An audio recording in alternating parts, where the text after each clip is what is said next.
This is the Greg Bedard Patriots Podcast with Nick Cattles.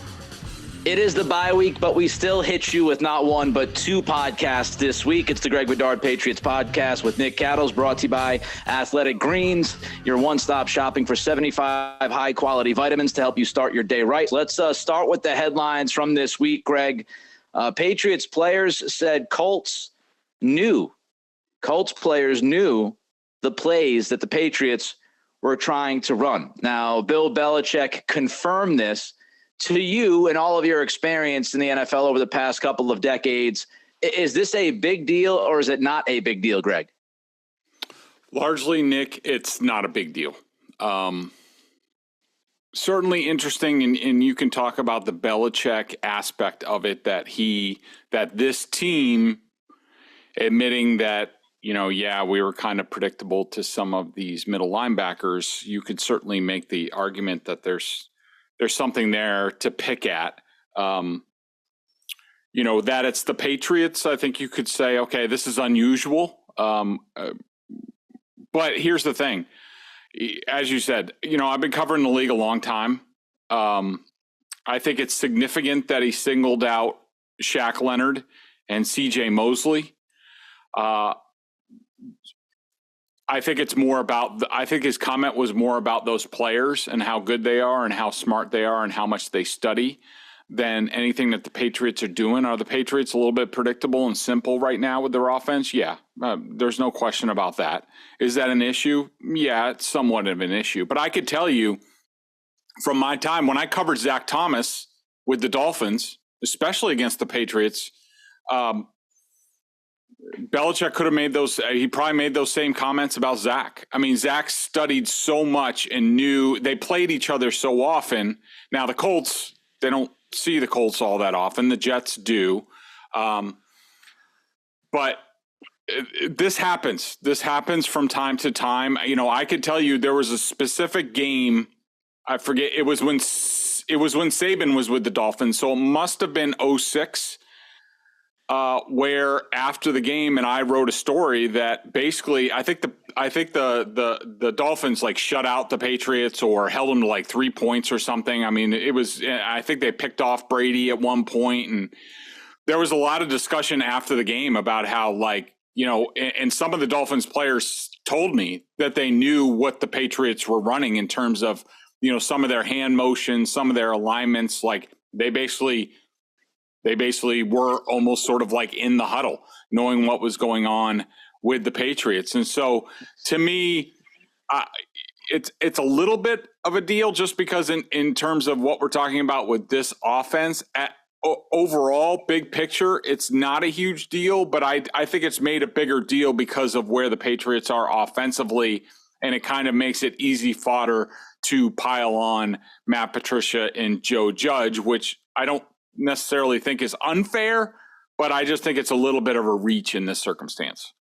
I know that Patricia and Mac Jones said a couple of things that stood out to you that you want to cover, but I'll quickly say, I remember on Twitter going back a week or two ago, Antonio Rodgers-Cromartie had a great Twitter post, and it was about watching film if you're a player. And he actually shared some of his notes from, his prior playing days. And it's amazing. A lot of people, I think, just believe these guys. They watch the film and then they go home and what. But some of these players, and Dante Hightower was like this for the Patriots. They study so much and they break things down so much that they see certain personnel groupings from these teams. They see certain pre-snap movement from these teams that automatically they have a really good feel as to what's coming next. So I agree with you. I don't think it's the biggest thing in the world, but because of what's going on in the contextualizing of this offense and Matt Patricia and Joe Judge and all the things that we have questions about already, this comes up and you go, wait a minute. They're so predictable that other teams know what's coming. It happens more often than I think people realize. Let's talk about those comments, though, from Patricia Jones that stood out to you. Yeah, why don't we just there's one that I wanted to play for the folks. So we got the assistants today in with the bye week, and one thing stood out. I was in the offensive Zooms that we had. And so I heard Nick Caley and Troy Brown and then Joe Judge, Mr. Word Salad himself. I had a tough time even figuring out what he's saying. And then, Matt Patricia talked and Karen Corrigan asked him a question about Mac and asked to follow up. And he basically said that, and I'm just trying to find it on what I said. He said Mac Jones is certainly is making progress. Let me start over again. Certainly is progressing every week in a great way. And of course, I'm sitting there like, wait, what? Like, so that led to this question and answer between myself and Matt Patricia. Yeah, you're welcome. And final question from Greg Bedard. Hey, Matt. Hey, Greg, how are we doing? Good. Look, not to be the jerk here, but I'm curious about your response to this question.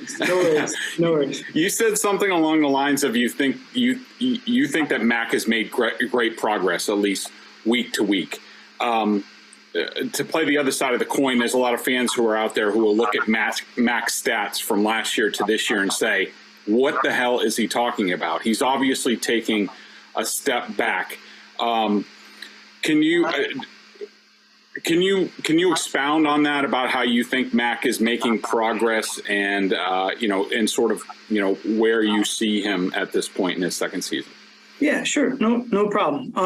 I think, for us and for me right now, it's just an evaluation of where is he now? Where were we maybe a couple months ago with the things that we were doing, and have we improved on those? And coming back in and getting back into the rhythm of out there playing. I think there's things that he has certainly improved on that have helped our team a lot. And certainly those things are the ones that we're putting a big point emphasis on. And statistically, the numbers from last year compared to this year, I just think everything's different from year to year. So the most important thing for us is to try to improve as we go forward this year and focus on this year. And that's when I answer that question, that's really what I'm talking about from that standpoint. I think that last year's situation, no matter what team we're talking about or what player, is always different than this year's, and the team evolves. It changes every single year, and each year is its own year. I mean, that's just the reality of the NFL, and the teams you play are different, certainly. And the teams that we played in the first half of the year are going to be much different than the teams we play in the second half of the year. So that'll be a whole different level of, improvement, or how we handle that as we go forward. And that's why we take things week by week, because if you look bigger than that for us, you're going to get lost in some of the details of the things that we need to improve on right now that really matter. Okay. Nick, your reaction, or what was he trying to say there? He said nothing. That's my reaction. He said he gave you no specifics about how Mac is progressing. He gave you no detail as to what the improvements are. He didn't give you any examples of what he has seen on the film as to why Mac is a better player now than he was in week one. You mentioned word salad with Joe Judge. He just talked for about a minute and 10 seconds about pretty much nothing. Like, well, you go back to last year, then you look at this year, and not every year is the same, and you got to go against different opponents. And it was a ton of cliches. It was a bunch of generalities, and he never truly answered your question, which was, hey man, people are seeing Mac Jones not look as good this year, and statistically he's not as good. So what do you see that should tell the fans that he's improving? And he gave you nothing. He gave you no tangible evidence or thought about why Mac is improving. That's at least what I took from it. That's pretty much what I took from it too. I mean, I do think that it's valid that I found it interesting that he brought up sort of the future schedule, the schedule down the stretch, which we'll discuss here shortly. I think that's valid. I do think they just played two of the tougher defenses, and you wrap in the Bears in that. Three of the tougher defenses they're going to face all season. So things can maybe look a little bit different. And as an offshoot of that, I was looking up some stats comparing like last year where they were at this point in terms of DVOA. And, to be completely transparent, I mean, the offensive overall DVOA was much better. I'll try to find it here in a second. But the passing offense wasn't a whole lot better at this point. But because of some of the cupcakes they had in the middle part of the schedule, what's interesting is that from this point on, I think basically from like week 10 on last year, this surprised me. The Patriots were first in the league in passing offense through the second half of the season. Like a lot of people like to say, well, Mac Jones wasn't that good. And you can narrow it down to like the last 4 games and there are certain evidence of that. But so the ratings through week 9 last year, just to be fair and, to compare apples to apples and not just look at the end of the season compared to the midpoint this year, because I do think that's a little unfair. Through week 9, the offense DVOA, and that is for people who are new, defensive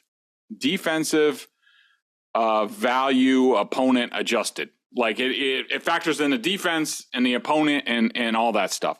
They were 11th total. Okay. Right now they're 22nd. They're 26th right now. Last year at this point, they were 11th in offense. In passing, they were 24th. This year, they're 26th.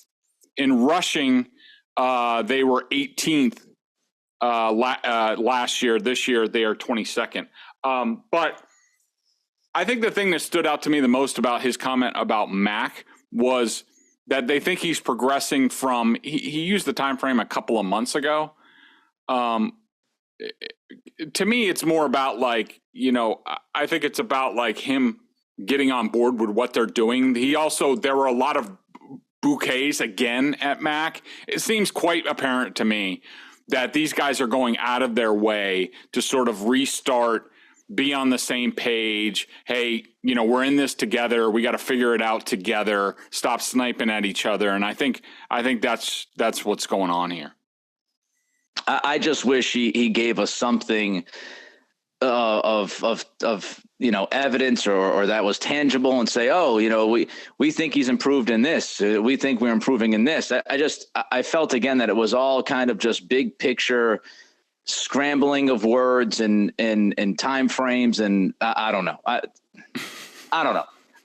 Josh Allen. Let's talk about Josh Allen. There's this mystery about his arm, his UCL. If anybody saw the replay last week against the Jets, it didn't look great. I mean, like kind of like a high velocity connection with a defensive lineman, and the arm kind of recoiled back a little bit. And there's some questioning about whether or not Allen has some damage to that UCL. Sean McDermott has been very, very guarded, as you would expect him to be, about his franchise quarterback.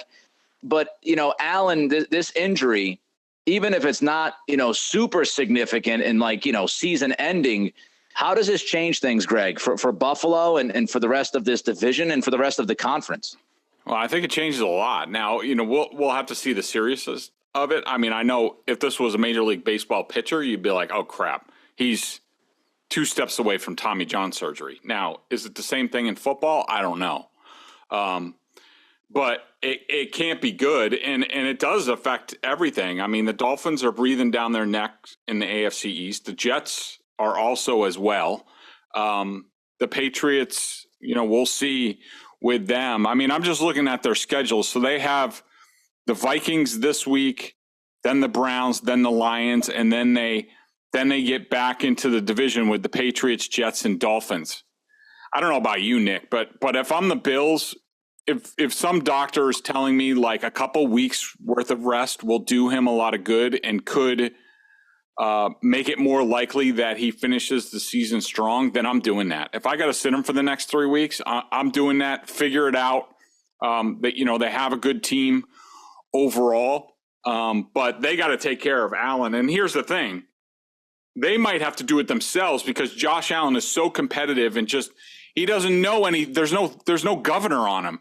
He goes 120 miles an hour no matter what he's doing, running, throwing, whatever. So he might say, oh, I'll take care of it. I won't overstress. I won't do that.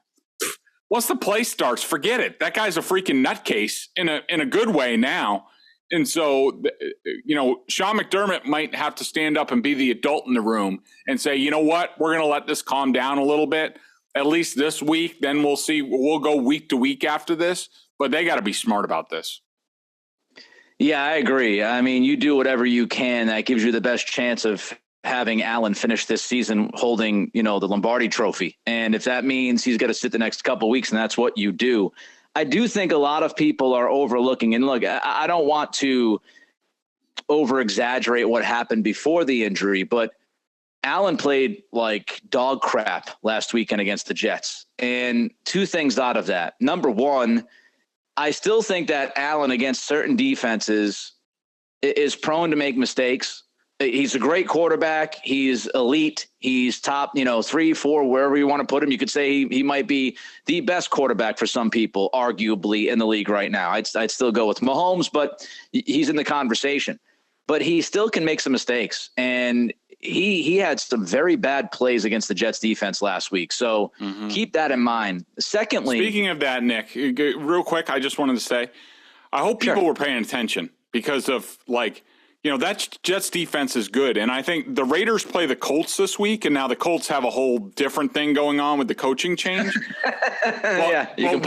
Watch Derek Carr and Josh McDaniels against the Colts defense. Watch what Josh Allen did against the Jets defense. And then, we'll see. I'm not telling you what's going to happen. The Raiders might rip through them. I don't know if they're going to do that. But I think after watching Allen against the Jets and the McDaniels against the Colts, I think you might feel a little bit better, different about, your Mac Jones panic and about, he looks terrible and he can't do this. And what about, it'll look better with Bailey Zappi. I think you're going to see these are two pretty damn good defenses, especially against the pass. And so them struggling through, Josh Allen threw 2 picks. Everybody's yelling at Mac Jones about a, possible pick 6 and this and that. Happens to the best of them against that defense. So I just wanted to say that. Sorry. Great minds think alike. That was exactly my second point, which is if you watch that Jets defense, that Jets defensive line, folks, they're really good. Robert Saleh is a really good defensive coach. And I do think it should make you feel better about what the Patriots did against them on the road. And, especially the second half and the ability to look better and improve there in the second half with some of the things that they did. So, yeah, I take the same thing away from that as you took away from that. And you should feel at least slightly better about what the Patriots looked like offensively against those teams. And I would also say, by the way, and we'll talk about this in a little bit with the awards that we give out midseason to the Pats. The same thing with Chicago. In their offense, everybody looked back at that Chicago game and said, what the hell? It was all surprising. And, it came out of nowhere because up until that point, the Bears could not do anything offensively. It was tough to watch. And Justin Fields was struggling. And you thought, man, the Patriots defense will be able to slow them down and they shouldn't have much of an issue. Hey, man, since that game where they had, the Bears played, they had 11 days in between games. They had that Thursday, they had that, Thursday night game or whatever. And then they had the Monday night against the Patriots. When you look at that, the Bears offense before, 10 points against the Packers and, 23 against the Bears and 7 points against the Commanders in Chicago. And that was the game that the Bears were coming off of going against the Patriots. But since then, here's the fact. The fact is that the Bears offense has been pretty damn good, and they realize that they should be running Justin Fields a lot more, and that has changed the entire dynamic. They scored 33 against the Patriots. They then scored 29 against the Cowboys, and the Cowboys pretty good defensively. And then last week against the Dolphins, they dropped 32, and Fields ran for a $160 plus. So, when you look at that Bears offense, maybe, just maybe, they were improving and nobody knew it behind the scenes, or they had figured some stuff out. And now that Bears offense looks a hell of a lot better than it did in the first month and a half. So these things evolve. A football season changes. Teams, that's why Belichick always talks about Thanksgiving and Turkey Day, gobble, gobble, and the idea of, you're going to know your team better as you go along. It's true. He's not just, saying that. And so, what a team looks like the first few weeks is not what a team looks like in the middle of the year or the end of the year. And I think it's fair to kind of look back and adjust your reaction to some of the games if you see something changing. And right now, Chicago's offense has absolutely 100% changed since they put 7 points up against the Commanders. So maybe you look back at that Monday night game and you say, look, you still don't love the result, and the Patriots still have issues against mobile quarterbacks. But Chicago looks like offensively it's now much better than it was before they played the Patriots. Let's predict the Pats' final record here. We're five. Hey, Nick, why don't we punt that to next week? Okay. Punt it. And I'll tell the people about Athletic Greens, and then we'll get into our awards. So I want a little bit more data this weekend on the teams. I get to sit back bye week, get to watch, see the rest of the league, and then let's dig into the Patriots' final 9 games of the season. Is that right? It's final 8 games of the season. I started taking AG1 because I wanted to make sure I was getting all the vitamins and nutritional supplements I needed in one place. Now I've been on it for a month or 4 months. God, I keep saying that. I love it. I mean, I'm losing track of time. I've been on it for so long. It doesn't taste like it's super healthy. It has kind of a mild tropical taste, a little minty, and I actually look forward to it each morning. So what is this stuff? With one delicious scoop of AG1, you're absorbing 75 high-quality vitamins, minerals, whole food source ingredients, probiotics, and adaptogens to help you start your day right. And, those of us in New England, it's going to become even more important as the days are getting shorter, less sunlight, less vitamin D, all that stuff. You start getting miserable. I'm telling you, AG1 is going to help you because this special blend of ingredients supports your gut health, your nervous system, your immune system, your energy, recovery, focus, and aging, all the things you're looking for. I take it first thing in the morning. Now it's part of my routine, and I'd be lost without it. I love how it contains less than 1 gram of sugar, no GMOs, no nasty chemicals or artificial anything, while still tasting good. Right now, it's time to reclaim your health and arm your immune system with convenient daily nutrition. It's just 1 scoop and a cup of water every day. That's it. No need for a million different pills and supplements to look out for your health. To make it easy, Athletic Greens is going to give you a free 1-year supply of immune-supporting vitamin D. That'll be big in the winter months, and 5 free travel packs with your first purchase. All you have to do is visit athleticgreens.com/Bedard. Again, that's athleticgreens.com/Bedard to take ownership over your health and pick up the ultimate daily nutritional insurance. All right, let's run through the Patriots Awards. I have a feeling we're going to agree on a lot of these, but we'll start with the most valuable player for the Patriots in the first half. Okay, so this one is actually going to surprise you a little bit. Oh, really? I'm going to go with Ramondre Stevenson, and here's my reasoning behind this. I easily could put Matthew Judon. He was there after 4 games for me. You could certainly say that. The reason I'm saying Ramondre Stevenson is I think he's been the offense to this point. I mean, if they didn't have him or his ilk, like, just this weekend, are they running the ball in from the 2-yard line, 3-yard line? I don't know. Like he has done so much stuff, become so much of the offense when this offense has been horrible that I think his value is more than Judon's to the defense. Now, has Judon been great? Yes. Do I think he should be among the favorites for Defensive Player of the Year, just like he was a year ago? Absolutely. But I think the Patriots defense could survive, at least to this point, and manufacture pressure and sacks without him. Whereas, especially Damian Harris got hurt.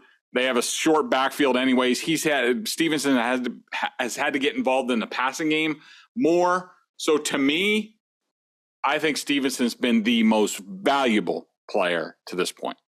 All right, so you mentioned Stevenson and Judon. I'm going to have fun. There you go. Let's give some Nick Folk love. Ooh. How about that? How about Folky? He ain't folking around. So when you look at this offense, they're 29th in the NFL in red zone offense. They stink. They can't finish drives.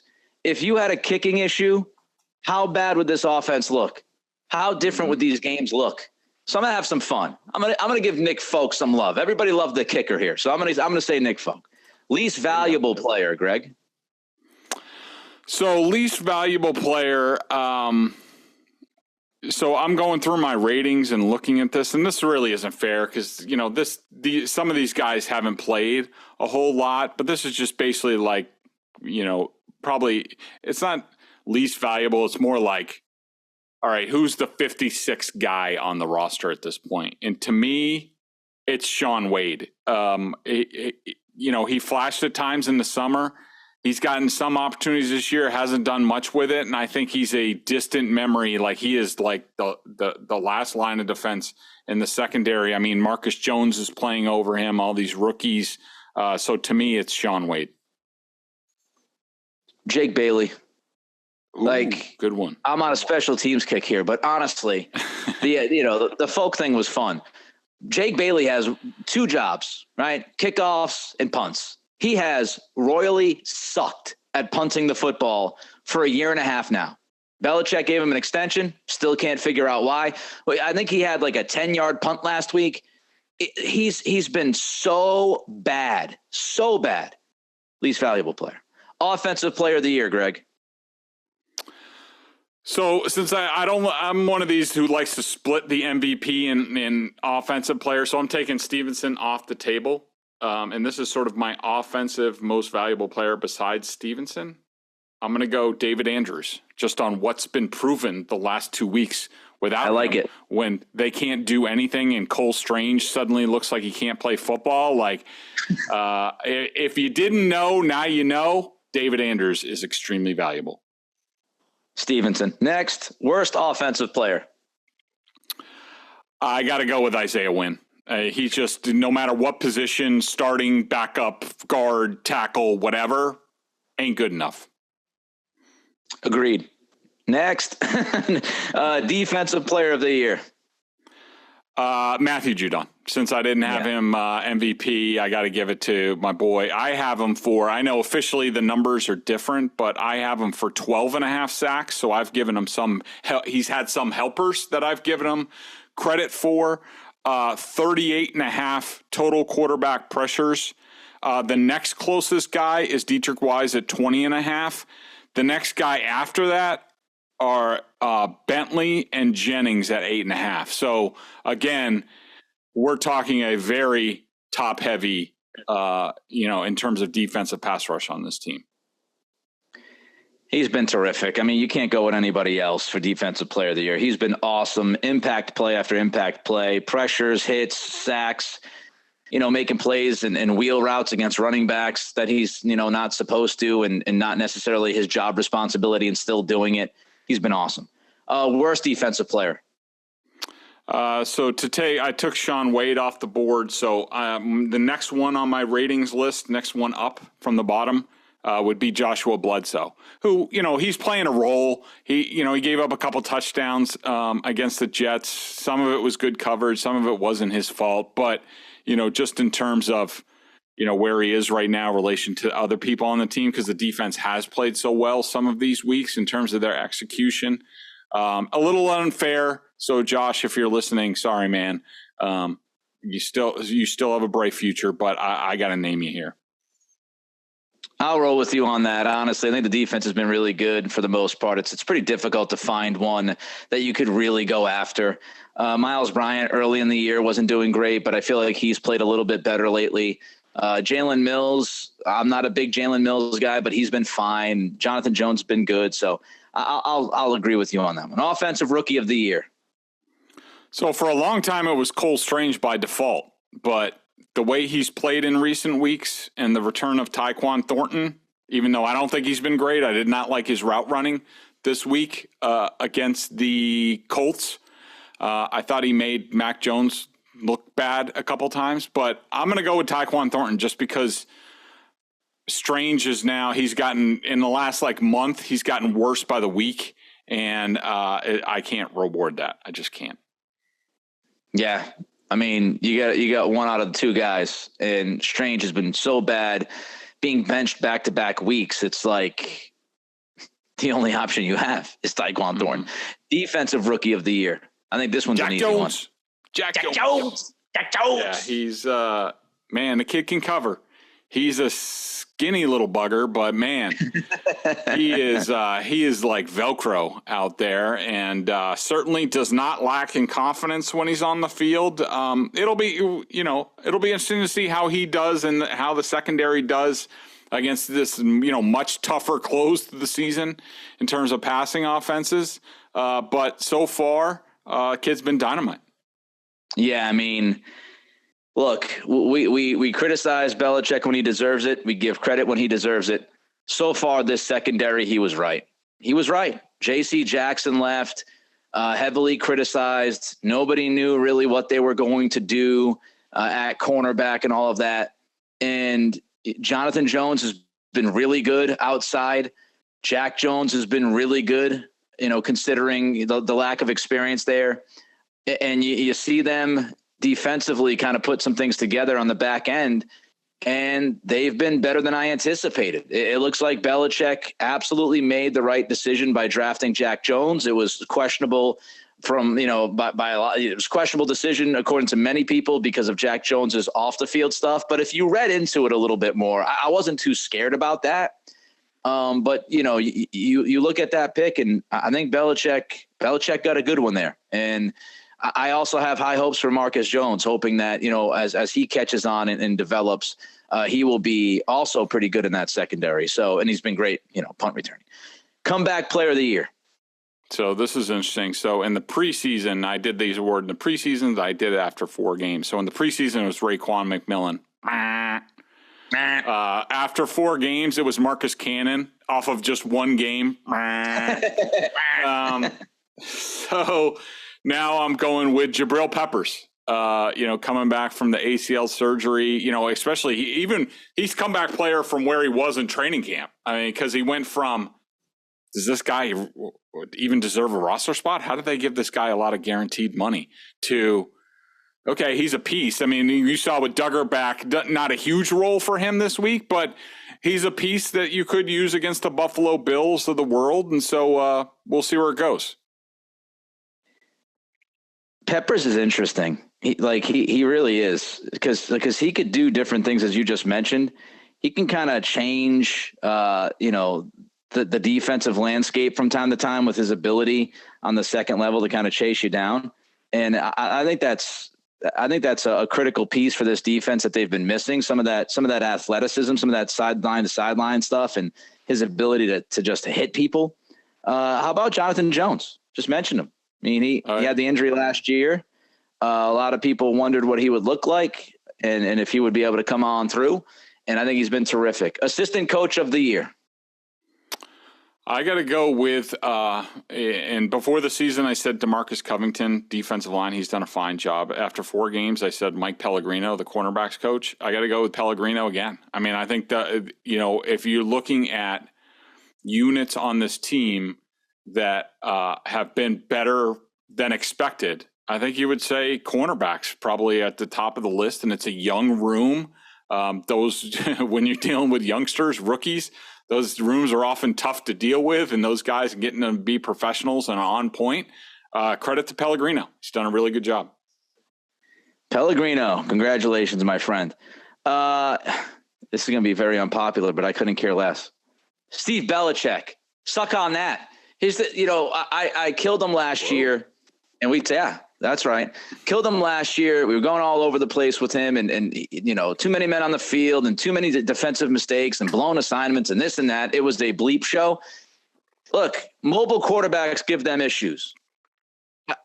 I tend to put that a little bit more on Bill for not finding a linebacker that can help them with that. That to me is more personnel than it is actually, X's and O's. And when you look at this defense, given what they have, they've been much better against the run than I anticipated. Again, aside from mobile quarterbacks, the secondary has been really good. The pressure has been unbelievable. The ability to get pressure, yes, some of that, is absolutely thanks to Judon. But, we see Uche now popping a little bit. So I'm going to give him credit. I'm going to say Steve Belichick's had a pretty good year. And relatively speaking, my expectations were low. So maybe that's, part of it as well. Worst coach of the year, Greg. Well, I think you have your choices here, but and again, this is a little bit unfair. And let me also state this. No, okay. Look, I'm going to change my thinking a little bit. Bill said before the season, if it doesn't work, blame me. I'm blaming Belichick. So I'm saying Belichick because of what he did to Matt Patricia. Because he said, if it doesn't work, blame me, not Matt Patricia. So he's saying I can't blame Matt Patricia, even though that's who I was going to name. So I'm going with Belichick because, he made Matt Patricia the offensive coordinator. The offensive coordinator, the offense has regressed, and he's also the offensive line coach, and that unit has regressed. So Belichick / Matt Patricia. Joe Judge, he's the quarterback's coach. The quarterback has regressed. He looks like he's kind of all over the place right now. So Joe Judge. Biggest surprise offensively? Biggest surprise offensively would be how aggressive they've been with the passing offense. And a biggest surprise in not a good way, just because I understand how it looked on paper. We want to make bigger plays. They've made a lot of big plays down the field, but is that the best thing for the quarterback and the offense overall? I would say no. They're trash ass red zone offense. You got two tight ends. You got Hunter Henry, who was, really good in those kinds of situations last year.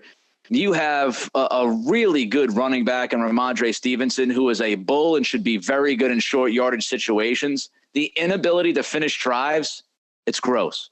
Biggest disappointment offensively? Oh, you can certainly take your pick on this one.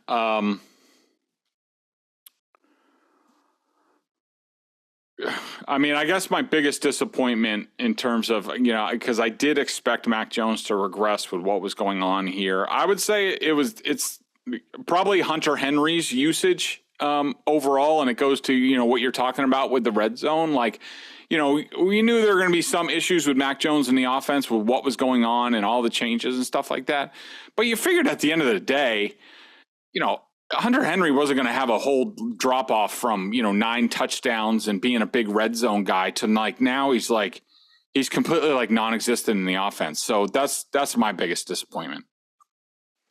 Yeah, I think Nelson Aguilar is a big disappointment to me because we heard some great reports early training camp. I can't say Thornton because, he missed a big chunk of the beginning of the season and he's a rookie. So I would say Aguilar, what's he done the last 4 weeks?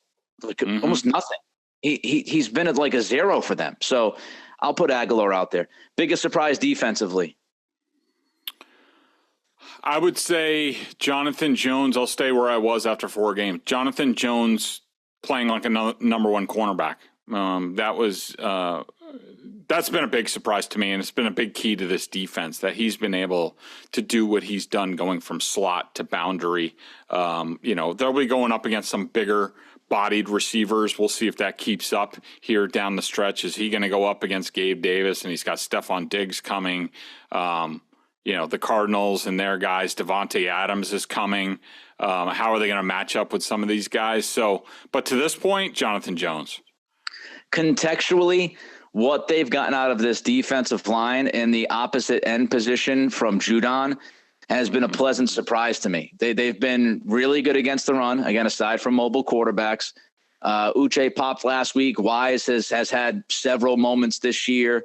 And again, if you put it into context, Christian Barmore has missed the last couple of weeks, and I thought he was going to be a huge piece of the puzzle for this defense up front. So I think the defensive front has played better and had more production than I anticipated. Biggest disappointment defensively? Christian Barmore. He's had the injury, so it's tough to rip him, and I'm not ripping him. And I think he's just gotten a lot more attention this year. Either they weren't ready for it or he was slow to adjust. But I thought for sure after his rookie season that he was going to come in and just wreck people on the interior. And that still might happen when he gets back from injury, probably after the bye week. They need him to. But I thought he was going to be an every down sort of game wrecker, and that hasn't come close to fruition. Mac Wilson, I thought he was going to be, the answer at least to a point alongside Bentley, and he plays out of control. He makes, he's made too many mistakes. I had high hopes for him. He has not met those expectations. All right, the best bet of the week, Greg. Since we don't have a Patriots game, we are 8-1 this year. The Bears game's the only one that got us. What's your best bet of the week? So I've been wrestling with this, and I'm trying to stay with what I know. And besides the Patriots, the team that I've watched on film all season are the Raiders. And so I figured I'd stay there. They are playing the Colts this week. They're at home against the Colts. They are favored by 6. Now, I don't know if I feel great about this because I just saw what this Colts defense did to the Raiders. And the Raiders' offensive line is not very good. So I could see Buckner, if those guys are healthy, wreaking havoc against this offensive line. Their interior, I like Parham, the left guard. I don't like Bars, the right guard. The center's okay. James, they're very weak at right tackle, and I like the left tackle. But and the Raiders defense, I got to tell you, the reason people want to know why are the Raiders 2-6, whatever they are at this point. I watched the film of that Jaguars game. Holy cow, did Derek Carr play freaking horrible in the second half. And including at the end of the first half, they had a wheel route to Abdullah. He was wide open against a linebacker, and Carr just went like this, took his time and went like this. And the running back had to wait on the ball, and then it got broken up. It should have been a touchdown. And in the second half, he was horrible. And their defense is terrible. At this point, they can't even tackle sometimes in the second half. So I don't feel great about this, but I'm just going with the Raiders. I'm taking the points with the Raiders. I watch the Niners and the Raiders, aside from the Patriots, of course, working out here in Sacramento. So I've seen every Raiders game. I've seen every Niners game. I've seen every Patriots game.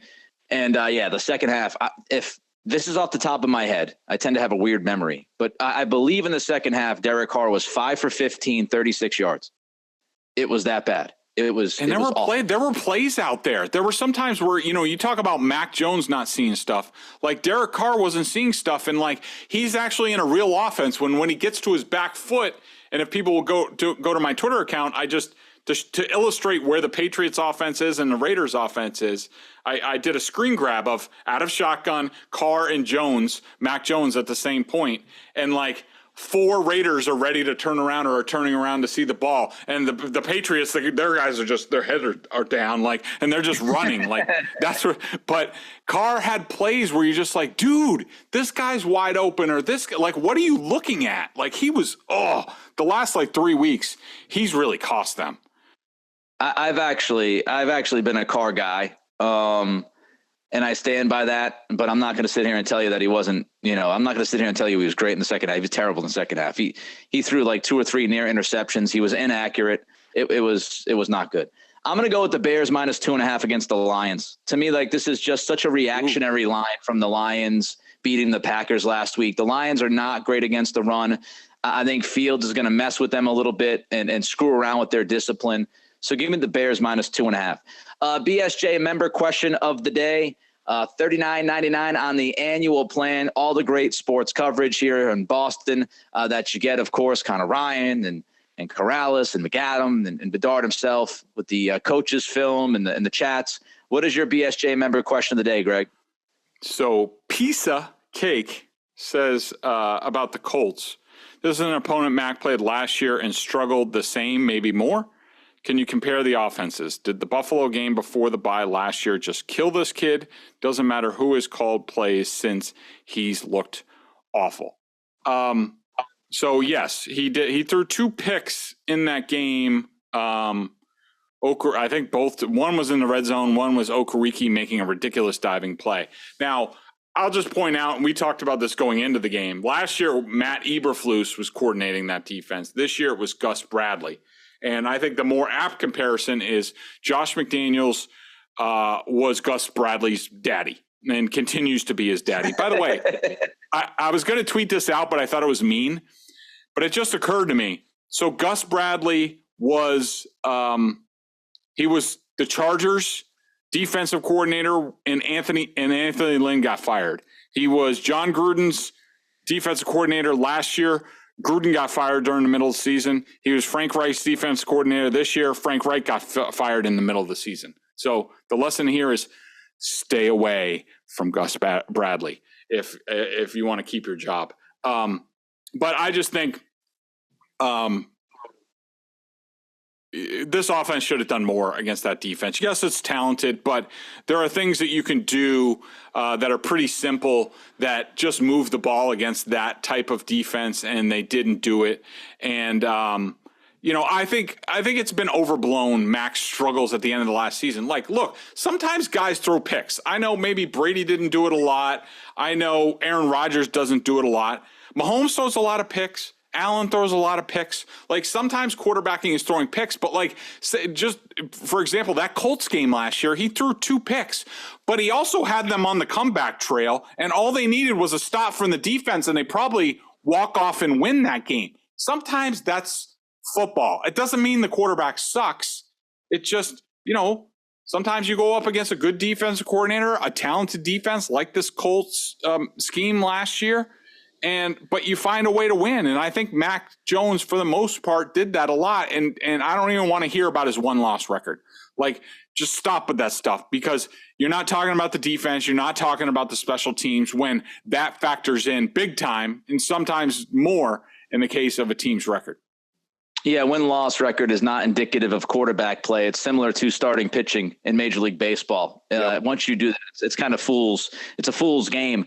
And I think when you look at Mac Jones, one of the biggest issues that he still faces is Tom Brady. Let's be honest, man. Like, there are a lot of fans out there that witnessed the greatest player at that position ever for 20 years. And he is still going to be stacked up against Brady. And I'm not telling you that if he doesn't play well, he shouldn't be criticized. He certainly should be. And if he ends up not being the guy, then he ends up not being the guy. But this idea of like your quarterback's going to throw 25, 30 touchdowns and have like 6 interceptions, like we have to understand, look at the rest of the league, look at quarterback play around the rest of the league. And I still feel like New England, we're all kind of wrapped up into the vacuum of 20 years of just unbelievable play. And we have to still look at that and say, man, what a hell of a run for 2 decades. It doesn't happen often in sports. And it doesn't mean that you can't criticize or expect your football team to win,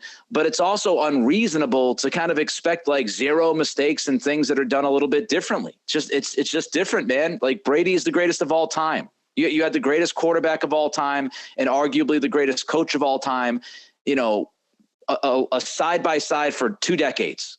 Like, I think some of that plays a role. His name is Greg. I'm Nick. Greg Bedard Patriots Podcast with Nick Cattles is brought to you by Athletic Greens. Everybody enjoy your bye weekend. We'll be back next week to discuss all NFL, all Patriots. Till then, be good, be safe, and be healthy.